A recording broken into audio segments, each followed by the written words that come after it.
welcome to week 1. As you found out in the welcome videos, my name's Dave Quack and I am a pastor and I have bipolar disorder. And the goal of this course, as you might know by now, is to figure out what it's like to live with a mental illness and to go after Jesus fully. So as a pastor, most people expect that you know how to live your life fully in Jesus. And they expect that you understand Christianity and how to apply the Bible and what that looks like. I've actually been a pastor for 20 years, and right here at Palm Beach is where I was first a pastor with my wife Jess. We were youth pastors at a church called Beachside, and basically we've served together in this amazing and crazy dichotomy of being fully alive in Christ and also, wrestling with my mental illness. And so I'm a pastor, but I also have bipolar. And if you don't know what bipolar is, it's basically a mood condition where you get elevated and you stay in this manic phase for a certain amount of time. And in mania, you're either euphoric or dysphoric, which means it's either really good or really bad. So you can be manic and dysphoric and you feel like you're on top of the world, like you've had 15 coffees, like life is going well, like you are jacked up from the gym, whatever your, Kool-Aid is, you feel fantastic about it. And when you're manic, for me at least, it feels like your ideas are the best ideas on the planet. And if anyone comes against those ideas, that they're coming against you personally. So you get enemies and you come against people who you love and you find yourself in loggerheads in all different situations. For me, this was the first year I ever experienced dysphoric mania.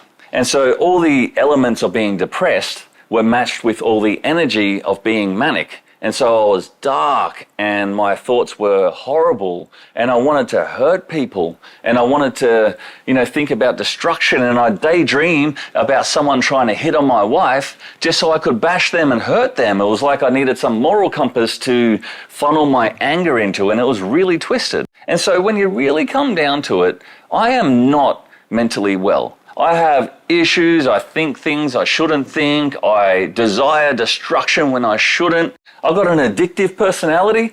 I found out that I'm not a drug addict, but I'm like a drug seeker. So basically a drug seeker is someone who, doesn't go out and actively get drugs, but if they hurt their back and the doctor comes around, they're secretly hoping that the doctor will prescribe some Valium just so they can get a little buzz. So there's all this stuff going on in my head. And in amongst it all, I'm trying to figure out how to walk with Jesus.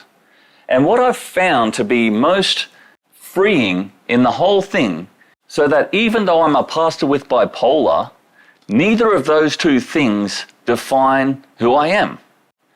Neither of those two things are my identity. My identity isn't in the fact that I'm a pastor.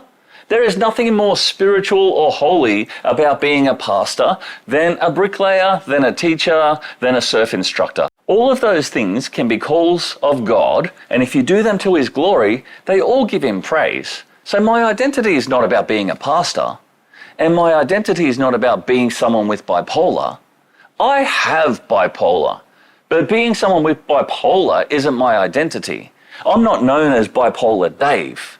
I am Dave with bipolar. And if we misunderstand what it's like to have mental illness, we'll put our identity in our mental illness instead of what God says about us. See, God doesn't look at me as pastor or bipolar. He looks at me as son. He looks at me as someone who has been absolutely and completely restored to Him through Jesus Christ. And so now I have an inheritance as a son of God. I'm not defined by what I do, even when it's crazy, even when it's destructive, even when it's good. I'm not defined by my broken brain, even though it's part of the fall and even though I'm doing my best to get better. I'm defined by my proximity to God. And the way we get our identity is by listening to the person we value most. If I value the opinions of my friends the most, they might say, Dave, you're frustrating. Dave, you're annoying. Dave, you need to get away from me. Or Dave, you're awesome. All of those things are only built on a person's opinion. If I put my identity in who I am based on a doctor's opinion, he could be or she could be amazingly insightful and amazingly trained. and tell me that I have bipolar, but that's not who I am. The ultimate authority on how we form our identity needs to be built on the person we value most. And in my life, I value God's opinion more than anybody else's opinion. I value what He has to say over me more than anybody else, whether they're enemies or friends. And He says, Dave, you are fearfully and wonderfully made.